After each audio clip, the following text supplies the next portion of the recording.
Report कर रहे हैं Mohammad Zahid GNN news agency से।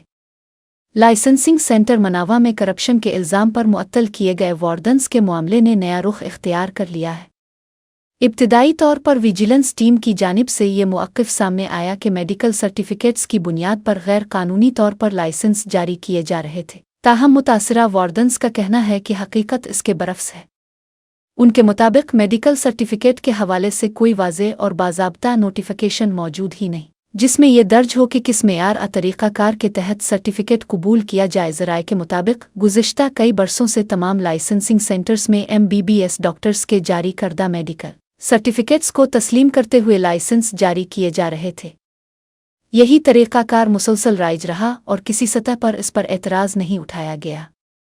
ताहम हैरान कुन तौर पर सिर्फ 15 दिन कबल तैनात होने वाले वार्डन्स के खिलाफ कार्रवाई करते हुए इसी तरीक़ाकार को करप्शन करार दे दिया गया, जिस पर सवालात उठ रहे हैं कि आया ये कार्रवाई शफ़ाफ बुनियादों पर की गई या नहीं। मुतासरा वार्डन्स ने चीफ ट्रैफिक ऑफिसर लाहौर से मुतालबा किया है कि इस मामले की गैर जानिबदाराना और मुकम्मल इंक्वायरी कराई जाए ताकि असल हक़ाइक़ सामने आ सके।